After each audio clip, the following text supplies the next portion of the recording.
पारनेरकरांनो, मी आधीच तुम्हाला सगळ्यांना सांगतो, माझी आता त्र्यंबकेश्वर इगतपुरीला सभा होती, परंतु तिथे एवढा सभा झाल्यावर पाऊस आणि ढगाळ सगळ्यांनी बसून घ्या, माझं ढगाळ वातावरण होतं. मला हेलिकॉप्टर पण इकडे आणता येत नव्हतं, परंतु त्याच्यामध्ये आम्ही विनंती केली पायलटला. पायलट म्हणला की दादा मी कसा बसा नेतो. त्यांनी आणलं, परंतु त्यांनी सांगितलं की तुम्हाला परत 4:30 वाजता निघावं लागेल, तर तुम्ही मुंबईला पोहोचाल, कारण तिकडे पुन्हा ढगाळ वातावरण आहे. मधल्या काळामध्ये आपलंच एक हेलिकॉप्टर पुण्यावरून रायगडला जाताना टेक ऑफ करून ढगाळ वातावरणामध्ये दुर्घटना घडली आणि त्याच्यामध्ये 3 जण मृत्युमुखी पडले. आज खरं तर मी तुमच्या परिसरामध्ये येण्याचं कारण म्हणजे मधल्या काळात आपल्याला सगळ्यांना माहिती आहे की आपल्या आहे हे सगळं होत असताना आपल्या महाराष्ट्रात चांद्यापासून बांद्यापर्यंत आम्ही 288 उमेदवार उभे करणार आहोत महायुती म्हणून. त्याच्यामध्ये काही घड्याळाचं चिन्ह घेऊन उभे राहतील, काही त्या ठिकाणी धनुष्यबाणाचं चिन्ह घेऊन उभे राहतील, काही कमळाचं चिन्ह घेऊन उभे राहतील. समोरचे त्यांच्या परीनं त्यांचं काम करतील. पारनेर हा माझा नगर जिल्ह्यातला एक दुष्काळी तालुका. पाठीमागच्या काळामध्ये या भागाचं प्रतिनिधित्व मला जसं राजकारण कळतंय तसं सुरुवातीला त्यामध्ये वसंतराव झावरेंनी केलं. वसंतराव झावरेंच्या नंतर विजय औटींनी त्या ठिकाणी केलं. त्याच्यानंतर निलेश लंकेंनी त्या ठिकाणी केलं. कुणी प्रतिनिधित्व करावं हा जनता जनार्दनांचा अधिकार आहे, कारण तुम्ही मतदार आहेत. कुणाला निवडून द्यायचं, कुणाला बाजूला करायचं हा सर्व तुमचा अधिकार आहे. मधल्या काळामध्ये एक गोष्ट घडली की माझ्या मुंबईला मी ज्या ठिकाणी मीटिंग घेतो, जरा आवाज बंद करा. ज्यांचा आवाज येईल त्याला तिकीट अजिबात देणार नाही. मग बघा काय करायचं ते, गप्पा बसायचं. मी अजित पवार बोलतोय, दुसरा कोणी बोलत नाहीये.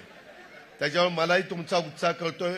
मी त्याच्याबद्दल तुमचे आभार मानतो, धन्यवाद देतो, तुमचा आदर करतो, कारण तुमच्या उत्साहाच्या जोरावरच निवडणुकाकडे मी कपिल पवारांच्यावर जबाबदारी दिलेली आहे. इकडच्या बाजूला आता अशोक सावंतांच्यावर जबाबदारी दिलेली आहे. अशोक सावंत, काशीनाथराव दाते, सुजितजी झावरे, विजयजी औटी, कपिलजी पवार, प्रशांतजी गायकवाड, अक्षयजी शिंदे, बाळासाहेब बोरकर, विक्रम कळमकर, प्रभाकर शेठ कवाद, अनेक मान्यवर इथं आहेत. आणि आज जे प्रवेश करणार आहेत ते सगळे प्रवेश करणारे माझे सहकारी, सर्व माधवराव लामटे, त्याच्यामध्ये सर्व माझे पारनेरच्या वेगवेगळ्या भागातून आलेले सगळे हितचिंतक, सगळे कार्यकर्ते, माझे वडीलधारी, माझ्या काही मायमाऊली पण इथं उपस्थित, भगिनी वर्ग, जरा भगिनी वर्गाला बसायला जागा द्या, किंवा माझी पोलीस हे इथलं जरा सोडा आणि इथं महिलांना बसवा. हे काढा आणि फक्त महिला सोडा, इथं बसू द्या.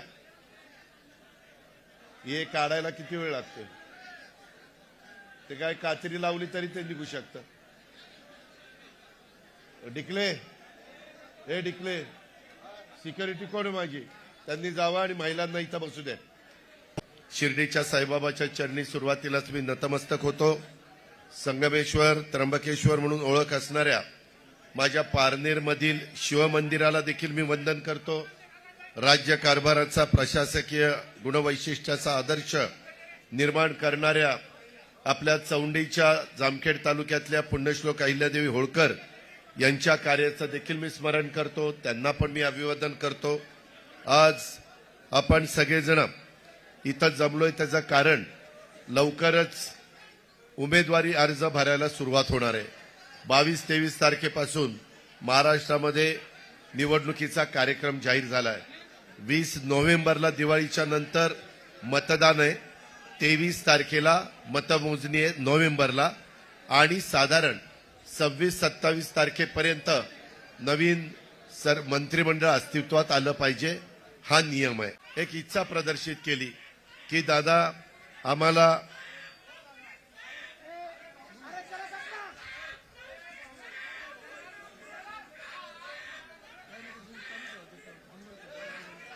याला हे दुपारी चंद्रावर गेलं का रे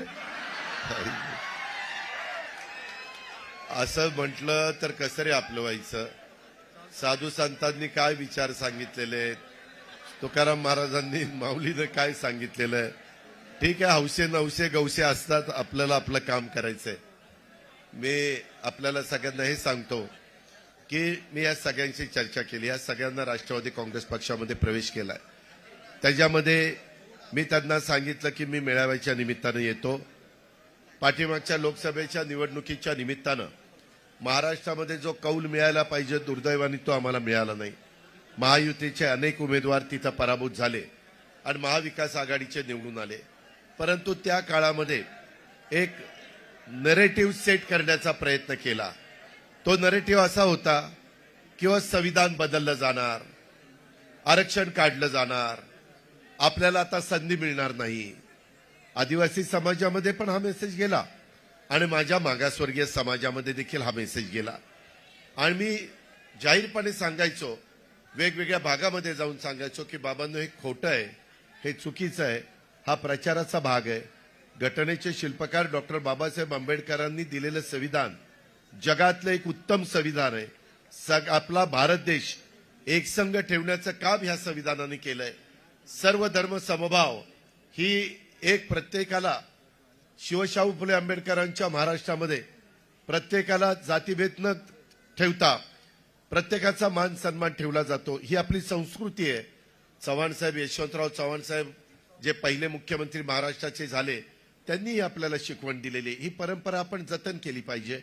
परंतु त्यावेळेस आमच्यावर कमी विश्वास दाखवला आणि समोरच्यांनी नरेटिव्ह सेट करून जास्त विश्वास दाखवला, त्याचा फटका बसला. त्याच्यामध्ये अब की बार 400 पार असाही प्रचार झाला. आणि मग काही जण सांगायचे की कशाला 400 पार पाहिजेत, ह्यांना घटना बदलायची, ह्यांना संविधान बदलायचं आहे. तुम्ही बघा, आता महाराष्ट्रामध्ये बहुतेक सगळ्या तालुक्यामध्ये संविधान भवन हा उभा करण्याचा निर्णय झालेला आहे. पंतप्रधानांनी तिसऱ्यांदा देशाचे पंतप्रधान म्हणून ज्यावेळेस शपथ घेतली त्यावेळेस त्याच्यामध्ये हे आता तुम्ही दाखवलं ना, हे बाळा मी बघितलं काय होतं, मागच्या लोकांना दिसत नाही. माझी विनंती आहे की ते तुमचं लक्षात आलंय, तुम्ही कुणाचे समर्थक आहात ते सगळं मला लक्षात आलंय. संकल्प सादर केला. यावेळेस मला अर्थसंकल्प सादर करत असताना मी फार विचार केला. मी ग्रामीण भागामध्ये काम करणारा एकेकाळचा कार्यकर्ता. मी पहिल्यांदा माझ्या गावच्या विकास सोसायटीचा पंच होतो, नंतर चेअरमन झालो, नंतर बँकेला डायरेक्टर झालो, नंतर बँकेचा चेअरमन झालो. असा टप्प्याटप्प्यामध्ये मी तिथं आज इथपर्यंत पोहोचलेलो आहे. त्याच्यावर ग्रामीण भागामध्ये कम म्हणजे काय, पीक कर्ज कसं करायचं असतं, कसं द्यायचं असतं, मध्य मुदत म्हणजे काय, दीर्घ मुदत म्हणजे काय, संस्था चांगली कशी चालवायची, ह्या सगळ्या गोष्टी मला माहिती आहेत. दुधाचा व्यवसाय मी केलाय, पोल्ट्रीचा व्यवसाय मी केलाय, शेतीवाडी मी करतोय. आज देखील जरी मी राज्याचा उपमुख्यमंत्री असलो तरी शेतामध्ये जाऊन त्या ठिकाणी मी माझ्या परीनं काम करण्याचा प्रयत्न, पिकं चांगली आणण्याचा प्रयत्न करतो असतो. कारण माझ्या बाप दाद्यांनी ते केलेलं आहे. माझ्या आजोबांनी, पंजोबांनी, खापर पंजोबांनी, माझ्या वडिलांनी, आता मी करतोय, आता पुढची पिढी करेल. आणि ही परंपरा सगळ्या पारनेरमध्ये चालू आहे, माझ्या नगरमध्ये चालू आहे, माझ्या श्रीरामपूरमध्ये चालू आहे, माझ्या शिर्डीमध्ये चालू आहे, सगळीकडेच चालू आहे. श्रीगोंद्याला आहे, मी सगळी नावं घेत नाही, सगळीकडे आहे. आणि त्याच्यामुळं मला ज्यावेळेस संधी मिळाली, ती संधी मिळाल्यानंतर मला महत्वाची पदं तुमच्या सगळ्यांच्यामुळे मिळाली. अर्थसंकल्प सादर करत असताना मी विचार केला, ह्या माझ्या मायमाऊली इथं बसल्यात, की बाबा ह्यांच्याकडे कोणी लक्ष देत नाही. आपण म्हणतो पुरुषांच्या बरोबरीनं महिलांना वागणूक दिली पाहिजे, त्याच्याशिवाय देश पुढे जात नाही. जगात जिथं पुरुषांच्या बरोबरीनं महिलांना वागणूक दिली जात नाही ते देश जगामध्ये मागं पडलेले. आणि त्याच्यामुळं आपल्या इथं तर राजमाता जिजाऊंचा वारसा आहे, आपल्या इथं पुण्यश्लोक अहिल्यादेवी होळकरांचा वारसा आहे, आपल्याकडे रमाई मातेचा वारसा आहे, आपल्या इथं क्रांतिज्योती सावित्रीबाई फुलेंचा वारसा आहे. किती मी महिलांची नावं घेऊ की त्यांनी एक आदर्श तुमच्या माझ्या पिढ्यानपिढ्या पुढच्या करणारी महिला. आज काही ठिकाणी काचा गोळा करण्याचं काम महिला करते. अक्षरशः शहरी भागात झोपडपट्टीमध्ये अतिशय खराब अवस्थेमध्ये ती तिथं जीवन जगत असते. परंतु पोटा करता, आपल्या नवऱ्या करता, आपल्या मुलाबाळांच्या करता ती तेवढे कष्ट घेते. मी विचार केला की आतापर्यंत अनेक त्यांची कॉन्फरन्स बोलवली होती. शपथविधी झाला, हरियाणाचे मुख्यमंत्री ओबीसी समाजाचे सैनी म्हणून झालेले, आणि 3:30ला आमची कॉन्फरन्स सुरू झाली, 8:30 पर्यंत चालली.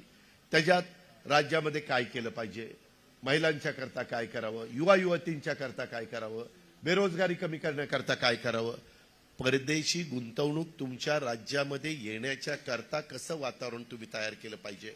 आज पारनेर तालुका माझा दुष्काळी तालुका, परंतु सुप्याला एमआयडीसी आल्यानंतर पारनेरचं चित्र बदलायला लागलं.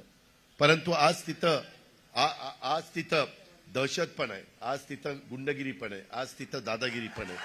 त्या संदर्भात आता महाराष्ट्रात मी सगळीकडे फिरतोय. माझ्या पिंपरी चिंचवडला इंडस्ट्री आली, तिथं असं काही आम्ही होऊन देत नाही. नव्या मुंबईत आता बाळासाहेब इथं आहेत, त्यांना विचारा, तिथं इंडस्ट्री आहे. तुमच्या पलीकडे शिरूर तालुका आहे, शिरूरला पण राजनरगाव एमआयडीसीला इंडस्ट्री आहे. माझ्या इथं बारामतीला, इंदापूरला आहे, सगळ्या भागात. कारण त्या भागातल्या मुलांना मुलींना रोजगार निर्माण व्हावा, त्यांच्या हाताला काम मिळावं. कारण सगळेच काही शेतकरी नाही आहेत, जे शेतकरी आहेत त्यांना तिकडं दोंबलकवडीचं पाणी तिकडच्या बोगद्यातनं निरा खोऱ्यात आणलं, पाणी यायला लागलं. खंडाळा तालुका जिराज भाग बागायती झाला. असं आता खूप वेगळ्या पद्धतीनं करता येतं. पारनेरकरांनो, तुमचा विश्वास बसणार नाही. तेलंगणा म्हणून आपला एक राज्य आहे, त्या तेलंगणामध्ये 1 लाख हॉर्सपॉवरच्या मोटारी टाकून पावसाचं वाहून जाणारं समुद्राला पाणी हे उचललं जातं. आणि ज्या जिरायत भागात पाझर तलाव, तळी, शेततळी जे काही आहे ते सगळं त्या ठिकाणी त्या बाबतीमध्ये केलं जातं. तशा पद्धतीनं आम्ही देखील त्या ठिकाणी केलं. मी यावेळेसचा अर्थसंकल्प सादर करताना थांबा ना बाबा, मी तेच सांगतोय ना बाळा, तेच सांगतोय. तुझ्या मनात जे आहे ना तेच माझ्या बोलण्यातनं बाहेर पडणार आहे. थांब जरा. त्या संदर्भामध्ये कुठल्याही परिस्थितीत आपल्याला, अरे कोण म्हणतं आमच्या बापाचं, तुझ्याच हक्काचं आहे ना. अरे मी पण शेतकरी आहे बाळा, मलाही फार कळतंय. तुला कुणी लंकेने पाठवलं का इकडं? बस. त्यामध्ये ज्या गावच्या बोरी असतात त्याच गावच्या बाबळी असतात. कशाला माझ्या माय माऊलींच्याकडनं बांधून घेतल्या. कुणाला एवढं नशीब मिळतं, कुणाला एवढं महिलांचं प्रेम मिळतं. आज तशा पद्धतीनं आज महिलांनी आम्हाला दाखवून दिलेलं आहे. आणि त्याच्यामुळं 2 महिन्याचे पैसे दिल्यावर सप्टेंबरचे पैसे सोडले. आम्हाला साधारण अंदाज आलेला होता आचारसंहिता लागेल म्हणून ऑक्टोबर नोव्हेंबरचे पैसे पहिली ओवाळणी दिली, ती रक्षाबंधनाची दिली. त्याच्यानंतर आता भाऊबीज येणार आहे, दसरा झालाय, दिवाळी 1, 2, 3 अशा काहीतरी तारखांना आहे, त्यावेळेस भाऊबीज आहे. माझ्या बहिणींना, महाराष्ट्रातल्या माय माऊलींना 3,000 रुपये पाठवले, ती भाऊबीज म्हणून आम्ही ओवाळणी पाठवली. हे लोक काय म्हणतात, ते पैसे काढून घेतील. म्हणणाऱ्याला थोडी नाही, जनाची नाही, मनाची असायला पाहिजे. आपण आपल्या लाडक्या बहिणीला ओवाळणी टाकल्यानंतर ती परत घेतो, ही आपली परंपरा आहे. अरे उलट आपण त्या बहिणीला आधार देतो, तिच्या सुखदुःखात सहभागी होतो, तिच्या अडचणी सोडवण्याचं काम करतो. मी ह्या बहिणींनी राखी बांधली, या राखीच्या साक्षीनं मी सांगतो बहिणींना की तुमचा हा भाऊ तुम्हाला अंतर पडू देणार नाही, हा माझा तुम्हाला शब्द आहे. मी ह्या गोष्टी केल्या. मी एक मुलगी जन्माला आल्यानंतर तिला 18 वर्षाची होईपर्यंत 1,01,000 रुपयेपर्यंत रक्कम मी टप्प्याटप्प्यामध्ये देतो. यांनी प्रचार सुरू केला. आम्ही त्याच्या संदर्भामध्ये 3 गॅस सिलेंडर महिलांना वर्षाला द्यायचा निर्णय घेतला. त्याच्याबद्दलची अंमलबजावणी आम्ही सुरू केली. का तर गरिबांना आम्ही देतोय, त्याच्यात जातपात धर्म बघितला नाही. मागासवर्गीय असो, आदिवासी असो, अल्पसंख्याक असो, ओबीसी असो, बहुजन समाज असो, भटका समाज असो, कुठलाही समाज असू द्या, गरीब माझी माई माऊली असेल तिला 1,500 रुपये त्या ठिकाणी जाणार. ह्या पद्धतीने आम्ही सुरुवात केली. पैसे त्या ठिकाणी यायला लागले. मी बजेटमध्ये तरतूद केली. पहिली 10,000 कोटी केली, नंतर 35,000 कोटी रुपये केली. महिला बाल विकास खात्याची मंत्री आमची आदिती तटकरे, तिला त्याच्यामध्ये लक्ष द्यायला सांगितलं. कुठेही अडचण येऊन देत नाही. बऱ्याच महिला म्हणतात दादा पैसे आम्हाला मिळाले, दादा आमच्या अकाउंटला पैसे आले. मी त्यांना म्हणतो ते तुमच्या करतायत, तुम्ही तुमच्या करता खर्च करा. इतके दिवस तुम्ही तुमच्या पोटाला चिमटा काढला आणि नवऱ्या करता मुलाबाळांच्या करता केलं. अहो पण तुम्हालाही काहीतरी आहे ना, मन आहे, तुमची पण काही आवड आहे. तुम्हालाही पारनेरच्या बाजारात आल्यानंतर काहीतरी घेतलेल्या कर्जाच्या व्याजाला जातात. 4 लाख कोटी आपल्याला विविध योजना करता, वेगवेगळ्या लाभार्थ्यांना लाभ देण्याकरता, माझ्या मागासवर्गीय आदिवासी मुलामुलींना शिक्षणाकरता इतर पण वर्गातल्या गरिबांच्या करता आपल्याला मदत करता येते. रस्ते, लाईट, पाणी हे सगळं आपण त्याच्यातनं करतो. आता आम्ही काय केलं, 35,000 एकर जमीन बॅरन लँड, पूर्वी जशी माझ्या पारनेरची होती तशी कुसळ उगवायचं तशा प्रकारची लँड त्यांना दिली आणि मोठ्या मोठ्या कंपन्यांना सांगितलं मला तिथं वीज द्या. पूर्वीची वीज आपल्याला तुमच्यापर्यंत पोहोचवायला 7 रुपये युनिटला खर्च मिळायचा. आता सोलर, सूर्यप्रकाश आला की तुमची वीज चालू, त्याचा खर्च 3 रुपये येतो, 4 आहे. हे आपण लक्षात घ्या. आणि ह्या पद्धतीने या सगळ्या योजना आपण देतोय. ह्या योजना पुढेही मायमाऊलींनो चालू ठेवायच्यात, पुढेही चालू ठेवायच्यात. पण त्याकरता तुम्हाला पारनेरमध्ये येणाऱ्या निवडणुकीमध्ये घड्याळाच्या चित्राच्या शेजारचं बटन दाबावं लागेल. आम्ही लोक पुन्हा येऊ, आम्ही आल्यानंतर ह्या योजना चालू ठेवू. केंद्र सरकार आमच्या विचाराचं आहे. केंद्र सरकार आमच्या विचाराचं असल्यामुळं मोदी साहेबांची, पियुष गोयल यांची, नितीन गडकरींची, त्याच्यामध्ये नवीन कृषी मंत्री झालेले शिवराज सिंग चौहान, त्यांनी मध्य प्रदेश खूप पुढे नेलेला आहे, त्यांची, अमित भाईंची, ह्या सगळ्यांच्या आमच्या ओळखी आहेत. मधी मला फटका ज्यावेळेस लोकसभेला बसला, मी त्यांना म्हणलं काही वेगवेगळे त्याचे कंकोरे होते. त्याच्यात जसं संविधानाचं होतं तसं आमचा कांदा उत्पादक शेतकरी माझ्या बारामतीत आहे, माझ्या पारनेरमध्ये आहे, माझ्या नगर जिल्ह्यात आहे, माझ्या नाशिक जिल्ह्यात आहे, माझ्या पुणे जिल्ह्यात आहे. आणि त्यांचं निर्यात बंदी केल्यामुळे भाव पडायचे. ते म्हणायचे राव आम्ही शेतकरी, आमचे भाव पडतात. आता कांदा निर्यात बंदी उठवलेली आहे. केंद्र सरकारच्या विचाराचं उद्याच्याला आहे. आज पलीकडच्या बाजूला जे पाणी पडतंय, आता माणिकडो, मी आता येताना माणिकडो, डिंबे, येलदरी, आपल्या पिंपळगाव, जोगा ह्या धरणावरनच आलो. माझं निळवंडे, माझं भंडारदारा निळवंडेचं पाणी तिकडच्या खालच्या लोकांना मिळतं, आपल्याला मिळतं ते कुकडीचं पाणी त्या ठिकाणी मिळतं. आणि काही काही ठिकाणी बोगद्याने ह्या सगळ्या गोष्टी करायच्या. आता पाण्याची बचत करता येते. उजनी प्रचंड भरून वाहत आहे. उजनीची फ्लॅपची उंची मी वाढवलेली आहे, त्याच्यावर 14 TMC पाणी जास्तीचं मावतंय. ह्या सगळ्या गोष्टी करायच्यात. आम्हाला त्याचा अनुभव आहे, आम्ही काही भागामध्ये करून दाखवलेलं आहे.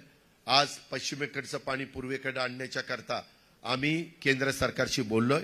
ते म्हणले आम्ही तुम्हाला त्याच्यातनं निधी देतो. विरोधी पक्षाचे सरकार आलं तर त्यांचं केंद्र कुणी ऐकणार नाही. केंद्रवाले म्हणतील आमचं ऐकत नाही. आज ऊसाचा पण MSPचा दर मी वाढवून द्यायला सांगितलेला आहे. कांदा निर्यात बंदी झाल्यामुळे कांद्याचे भाव, टोमॅटोचे भाव, भाजीपाल्याचे भाव आता चांगले. अचानक परतीचा पाऊस पडतोय, काही काही ठिकाणी नुकसान होतंय, पंचनामे करायला सांगितले, त्याच्याबद्दलची भरपाई द्यायला सांगितलेले, पीक विमा उतरवलेला आहे. काही काही लोकांना पीक विम्याचे पण पैसे यायला लागलेले. कुठं अडचण असेल तर ती बघीन, त्याच्यातनं मार्ग काढीन. शेवटी आपल्याला लक्षात घ्या, मी तुमच्याकडे बघून, कारण शिरूर आणि माझं पारनेर फक्त मधी नदीच आहे. आंबेगाव माझं पारनेर, इथं पारनेरचा येताना इथल्या सहकारी साखर कारखान्याच्या बद्दल पण मला निवेदन दिलंय. त्याबद्दल वेगवेगळी लोक वेगवेगळं मत प्रदर्शित करतात. काही म्हणतात तो नियमाने विकला गेलाय, काही म्हणतात कोर्टाने ते थांबवलंय. मी कोर्ट मॅटर असल्यामुळे मी त्याचा नीट अभ्यास करीन. मला कारखाने चांगले चालवता येतात, सगळ्यांना माहिती आहे. माझ्या ताब्यामध्ये माझ्या बारामतीचे 2 कारखाने, कुठले, सोमेश्वर सहकारी साखर कारखाना, माळेगाव सहकारी साखर कारखाना. पारनेरकरांना भाव किती द्यावा. आज तुमच्या पारनेरमध्ये पण काही पतसंस्था चांगल्या आहेत ना, जे चांगले त्याला चांगलं म्हणलं पाहिजे, पण काही वाईट पण झाले. म्हणजे तुम्ही जनतेचे पैसे घेता आणि बुडवता, तुम्हाला कुणी अधिकार दिलाय. असल्यांना आपण सोडणार नाही, ते किती मोठ्या बापाचा असू द्या, तू तुझ्या घरचा. कायदा नियम सगळ्याला सारखा. आणि त्यामुळं आपली पारनेर शहर नळ पाणी पुरवठा योजना असेल ती प्रलंबित आहे. इतर काही प्रश्न आहेत. केंद्र सरकारने हर घर नल ही एक योजना आणलेली आहे, हे आपण लक्षात घ्या. मध्ये मी मागे असंच तो अशोक सावंत माझ्या मागे लागायचा की दादा संत निळोबाराय देवस्थानला मला काहीतरी निधी द्या. मी तिथं गेलो होतो, मी जाहीर केला मी देईन, परंतु कामाच्या व्यापातनं माझ्याकडनं राहिलं. नंतर मला पण अशोकने आठवण केली. मी म्हणलं हो बाबा, मी गेलो होतो आणि मी संत निळोबा देवस्थानला म्हणालो होतो की मी देईन. 7 कोटी रुपये परवा पाठवून दिले. 7 कोटी रुपये. तुम्ही विचारा देवस्थानला आले की नाही. सगळी सोंग करता येतात, पैशाचं सोंग नाही करता येत. पारनेरकरांनो भावनिक होऊ नका. आपल्याला आपल्या तालुक्याला पुढे न्यायचंय. सगळेच जण इच्छुक आहेत. सगळ्यालाच वाटतं की बाबा काशीनाथ दात्यांना वाटतं मी आमदार व्हावं. मी आता वय झालं, माझी शेवटची संधी. सुजितला वाटतंय मागं संधी दिली होती पण थोडक्यात माझा चान्स गेला, आता मला चान्स मिळावा, त्याचं ते म्हणणं. विजय आवटीला वाटतं मी नगराध्यक्ष. ठीक आहे, मला ह्यांना तुम्हाला सांगतो, तुम्ही असं वाटून देऊ नका काय अजित पवार गुणवटा आला की माईक हातात घेतला, आमच्या लोकांना बोलून दिलं नाही. मला टेक ऑफ घ्यायचा आहे. काही काही गोष्टी पाळाव्या लागतात, नियम पाळावे लागतात. ढगाळ वातावरण असलं तर मी ढगाला म्हणू शकत नाही अरे पारनेरला उशीर झाला, जरा बाजूला हो. ते ढगातच घेऊन जाईल आपल्याला. त्याच्यामुळं माझ्याबद्दल गैरसमज करू नका. मला लवकरच निर्णय घ्यायचा. मी ह्या सगळ्यांना हे केलं की तुमच्यामध्ये एकजीवपणा राहिला. तुम्ही सगळ्यांनी कुणालाही तिकीट दिलं, तुम्ही एकी टिकवली तर तुम्ही समोरच्याला पराभूत करू शकाल. नाहीतर एक वाक्यता नाही ठेवली तर दुसऱ्याचं फावल ते लक्षात घ्या. आत्ताच कशा पद्धतीनं पारनेरचे अनेक लोक मला मुंबईत भेटतात, पुण्यात भेटतात, शिरूरमध्ये भेटतात, म्हणतात दादा काहीच आमचं खरं नाही, फार वेगळ्या पद्धतीचं चाललंय, दमदाटीचं चाललंय. काही उद्योगपती म्हणतात की आम्ही तिथं कारखाना लावलाय परंतु खडी ह्याच्याकडनंच घे, त्या वाळू ह्याच्याकडनंच घे, स्टील ह्याच्याकडनंच घे, सिमेंट ह्याच्याकडनं. अरे असं कसं? आम्ही पण कारखानदारी वाढवली ना, पण त्यांचं त्यांना घेऊन जा ना. गुंतवणूक त्यांनी कर्ज काढलं, आपण नाही काढलं. तो त्या ठिकाणी करेल ना जो गुंतवणूक करणार आहे तो. पारनेरकरांनो, तुम्ही जर चूक केली तर त्याची जबरदस्त किंमत 5 वर्ष तुम्हाला मोजावी लागेल. भावनिक बनवू नका. आमचा सगळ्यांना आदर आहे. आम्ही पवार साहेबांचाही आदर करतो. आम्ही काही वेगळे कुणी नाहीये. परंतु आता आम्ही काम करतोय ना, आम्ही राज्य चालवतो ना, आम्ही संस्था चांगल्या चालवतो. माझी पुणे जिल्हा मध्यवर्ती सहकारी बँक येऊन बघा, 0% व्याजाने पीक कर्ज देतो मी शेतकऱ्यांना. मी संस्था चांगल्या चालवतो, पण एकट्या माझ्या तालुक्यात चालून चालणार नाही. मला त्या नगर जिल्ह्यात पण चालवायच्यात, मला त्या चांद्यापासून बांद्यापर्यंत चालवायच्यात. नाहीतर मी नुसतंच सांगणार मी 3636 दिले आणि तुम्ही 2900 घेतले. 700 रुपये टनाला कमी. खर्च तेवढाच, बेण्याचा खर्च, लागणीचा खर्च, पहिलं डोस, दुसरा डोस, खादनी बांधणी, नळी, सगळं तेवढंच ना. कसा शेतकरी उपजायला येण्याचा? आज आमच्या भागामध्ये आर्थिक सुबत्ता आली. का आली? की त्यांच्या कष्टाला योग्य दाम मिळालं म्हणून आली. त्यांच्या दुधाला योग्य दर मिळाला, त्यांच्या पोल्ट्रीला योग्य दर मिळाला, त्यांच्या उसाला योग्य दर मिळाला, त्यांच्या फळबागांना, त्यांच्या भाजीपाल्याला योग्य दर मिळाला. प्रक्रिया करणारी कारखानदारी करता येतं. करण्याची हिंमत पाहिजे, करण्याचं धाडस पाहिजे. माझी तुम्हाला विनंती आहे की बऱ्याच गोष्टी मला त्या निमित्तानं सांगता येतील, पण माझी आपल्याला आग्रहाची विनंती आहे की आम्ही कानूर पठार भागाला लिफ्टचं 1 TMC वेगवेगळे पारनेर कारखाना, सुपा MIDC मध्ये, प्रगतीमध्ये, उद्योगधंदेवाडी आणि सुप्यामध्ये अजूनही कारखाने यायला तयार आहेत. वातावरण चांगलं ठेवा. ते म्हणतात की आम्हाला इकडे यायला, कारण आपला नवीन काल परवाच मला हे भेटले नितीन गडकरींनी संभाजीनगर ते पुणा नवीन मार्ग तयार केलेला आहे. तो झाला की आणखीन आपल्याकडे रहदारी वाढणार आहे, इकडचा लोड कमी होणार आहे. अशा पद्धतीनं पण मोबदला चांगला देणार आहे, चांगला जमिनीचा दर देणार आहे. त्याच्यामध्ये सह्याद्रीच्या घाटमाथ्यावरून पश्चिमेकडे जाणारं पाणी अडून कुकडी, मुळा, गोदावरी खोऱ्यात वळवण्याचा प्रश्न मी आत्ताच तुम्हाला ते सांगितलं. मुळा असे आपले काही वेगवेगळ्या प्रकारचे प्रश्न आहेत. ते प्रश्न मी तुम्हाला सोडून देईल. तुम्ही काळजी करू नका. मी फार काही लांब नाहीये. आपण एकमेकाच्या जवळच आहे, फक्त नदी जवळ आहे. पण जो निर्णय घेतला जाईल तुम्हाला आवडो किंवा न आवडो, सगळ्यांना आवडेल असं नाही. काही हितचिंतक नाराज होतील, पण सर्वसामान्य मतदार आणि माझ्या मायमाऊली, तुम्ही लक्षात ठेवा, ही निवडणूक तुमची आहे. तुमचे हे सगळे योजना पुढे चालवायच्यात. माझ्या वीज माफीची योजना चालवायची, माझ्या दुधाची योजना चालवायची, माझ्या शेतकऱ्यांचा कांद्याला दर मिळवून द्यायचा आहे, माझ्या शेतकऱ्यांना वेगवेगळ्या पिकांना दर मिळवून द्यायचा आहे. आणि ते केंद्राच्या हातात आहे आणि केंद्र आमच्या विचाराचं आहे. आम्ही तिथं जाऊन आणू भांडून. नाही भांडलो तर तुम्ही आम्हाला जा विचारा किंवा दादा तुम्ही तिथं म्हणला का नाही आता करत, हेच सांगायला मी आलेलो आहे. वेळ कमी आहे, समजून घ्या एवढीच विनंती करतो.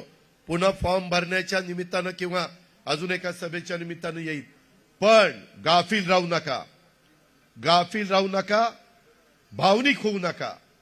काही जण आणखीन काही वेगवेगळे सांगतील. पैशाचं सोंग करता येत नाही. पैसा करत असताना त्याच्यामध्ये विचारपूर्वकच ते करावं लागतो.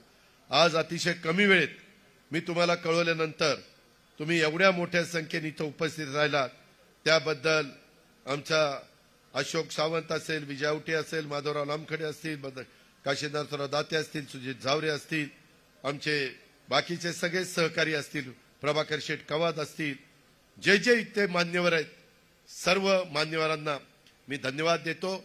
तुमचा उत्साह असाच टिकवा आणि घड्याळाचा चिन्हाचा उमेदवार निवडून द्या. पुढची कामं मार्गी लावण्याचा शब्द अजित पवार तुम्हाला देतो आणि मी थांबतो. जय हिंद, जय महाराष्ट्र.